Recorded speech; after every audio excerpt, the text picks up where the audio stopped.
Hi my tears, எப்படி இருக்கீங்க? இன்றைக்கி என்ன பார்க்க போகிறோன்னா, இது பேர் வந்து மடக்கு பூரி. இது வந்து நேற்று ஒரு ஃபங்க்ஷன், அதனால் எல்லோரும் மீட் பண்ணோம்.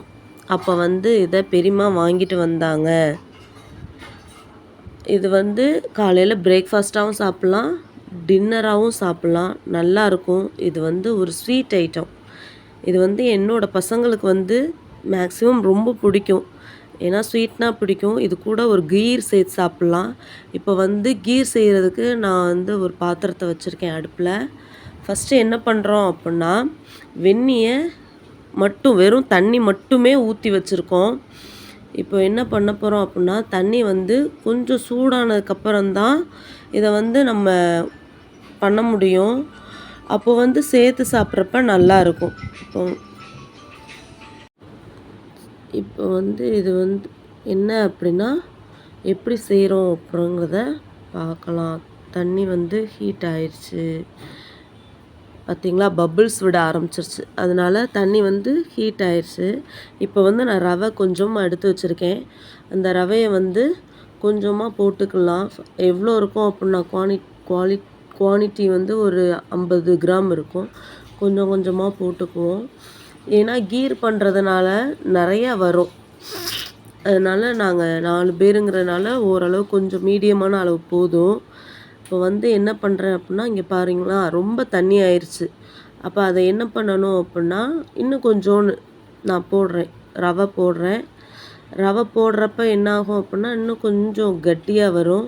அப்போ தான் இன்னும் கொஞ்சம் நல்லா இருக்கும். போட்டு அடி பிடிக்காமல் நல்லா கிண்டி விட்டுட்டே இருக்கணும். நல்லா கிண்டி விடுங்க, நல்லா கலக்கி விட்டுட்டு, ஓரளவு பார்த்தாலே நமக்கு தெரியும் ரவை வேகிறது வேகாதது தெரியும். அப்போது என்ன பண்ணணும் அப்புடின்னா, கிண்டி விட்டுட்டு கொஞ்சம் ரவை வந்து கொஞ்சம் குண்டு குண்டுன்னு வர்றப்ப போட்டுருங்க. போட்டுட்டு பிஞ்ச் ஆஃப் சால்ட் போடணும். ஏன் அப்புடின்னா, நமக்கு வந்து ஸ்வீட் தான் செய்கிறோம். அப்போ ஸ்வீட் வந்து நம்ம செய்கிறதுக்கு வந்து இந்த சால்ட் வந்து கொஞ்சம் தூக்கி கொடுக்கும், நல்லாயிருக்கும் ஸ்வீட்டுக்கு. அதனால் கொஞ்சம் சால்ட்டு வந்து இந்த ஸ்வீட்டுன்னு இல்லை, எது நம்ம செய்கிறதா இருந்தாலும் கொஞ்சம் உப்பு போட்டோம் அப்புடின்னா நல்லாயிருக்கும். இப்போ நல்லா கொதிச்சிருச்சு பார்த்தீங்களா, எப்படி கொதிச்சு வருது பாருங்கள். இப்போ என்ன பண்ணணும் அப்புடின்னா, ஒன் டைம் நல்லா கிண்டி விட்டுட்டு, இதோடு நம்ம வந்து என்ன பண்ண போகிறோன்னா, சுகரை ஆட் பண்ணி இதை ஊற்ற போகிறோம். அப்போது என்ன ஆகும் அப்புடின்னா, நல்லாயிருக்கும், சாஃப்ட் ஆயிரும். சாஃப்ட் ஆகிறப்ப நல்லா செம்மையாக இருக்கும். இது வந்து இதுக்குள்ளே என்ன இருக்கும் அப்புடின்னா, ஒரு ஸ்டஃப்டு ஸ்வீட்டு தான் இருக்கும். தேங்காய் பூ, பொரிகடலை, கசகசா, ரவை, முந்திரி பருப்பு, இதெல்லாம் நல்லா பண்ணி நல்லாயிருக்கும். இதோட வந்து இப்போ என்ன பண்ணுறேன் அப்புடின்னா, ஜீனி எடுத்து வச்சுருக்கேன். அந்த ஜீனியவும் ஆட் பண்ணணும். ஏன்னா ரவை வெந்துருச்சு, நல்லாவே வெந்துருச்சு. அப்போது ஜீனியை நம்ம ஆட் பண்ணுறப்ப இன்னும் நல்லா வரும். மேக்ஸிமம் ஒரு 1/4 கிலோ அளவுக்கு நான் ஜீனி போட்டிருப்பேன். இனிப்பு கொஞ்சம் நல்லா இருந்தால் தான் ரெண்டுமே சேர்ந்து வர்றப்ப இன்னும் நல்லாயிருக்கும். அதனால் நான் அந்த மாதிரி போட்டிருக்கேன். உங்களுக்கு இனிப்பு கம்மியாக வேணும் அப்புடின்னா நீங்கள் கம்மியாக போட்டுக்கோங்க. இல்லை நீங்களும் ஸ்வீட் நல்லா சாப்பிடுவீங்க என்ன மாதிரி அப்படின்னா நல்லாவே போடுங்க, ஒன்றுமே தப்பில்லை, நல்லாயிருக்கும். இதோட கொஞ்சம் பால் மிக்ஸ் பண்ணலாம். எனக்கு பால் சேர்த்தா பிடிக்கும், அதனால் நான் கொஞ்சமாக பால் சேர்த்துருக்கேன். உங்களுக்கு பால் சேர்த்தா பிடிக்கும் அப்புடின்னா நீங்களும் பால் சேர்த்துக்கோங்க. பால் வந்து ஒரு ஆப்ஷனல் தான், சரிங்களா. இப்போ நம்ம ஜீனி போட்டிருக்கிறதுனால கொஞ்சம் கொதிக்கணும். இந்த சைடு நான் என்ன பண்ணுறேன் அப்புடின்னா, இதை தாளிக்கிறதுக்காக நெய்யும் முந்திரி பருப்பும் போடுறதுக்காண்டி கரண்டி வச்சுருக்கேன். இந்த சைடு பார்த்தீங்க அப்புடின்னா ஊற்றிருக்கேன். இப்போ தான் கரண்டி வச்சுட்டு நான் வந்து A to B கவுக்கி தான் எடுத்திருக்கேன். இது என்ன அப்புடின்னா, நான் போன வட்டம் மதுரைக்கு போகிறப்ப டிமார்ட்டில் வாங்கினேன் A to B. ஆனால் நல்லா இருக்கா அப்படின்னு கேட்டால் ஓரளவு ஓகே தான், நல்லா தான் இருக்குது. பட் வந்து என்ன சொல்கிறது, நம்ம வந்து தயிர் விற்கிறவங்கள்ட்ட வாங்குகிற அளவுக்கு இல்லை.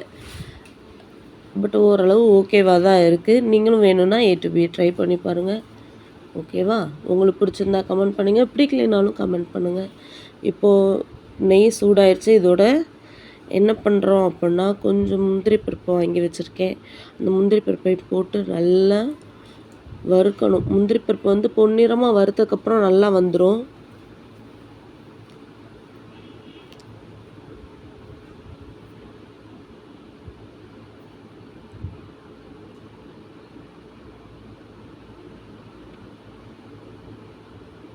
பார்த்தீங்களா? எப்படி முந்திரி பருப்பு வந்துருச்சு அப்படின்னு.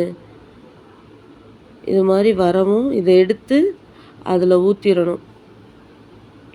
அப்ப இதோட அவ்வளோதான் ஃபைனல் முடிஞ்சிருச்சு. அதில ஊத்தி ரவைய நல்லா கொதிக்க விடணும். பார்த்தீங்களா? கலர்ஃபுல்லா இருக்குல்ல ஊத்தவும். ஒயிட் வித் மெரூன் மாதிரி. நல்லா இப்ப கிண்டி விட்டுக்கோங்க. கிண்டி விட்டு பார்த்தீங்க அப்படின்னா, நல்லா ரவையும் வந்துருச்சு. ஜீனி கூட சேர்ந்து பார்க்குறதுக்கே அழகா இருக்குல்ல ஃப்ரெண்ட்ஸ். இப்போது என்ன பண்ணணும் அப்படின்னா,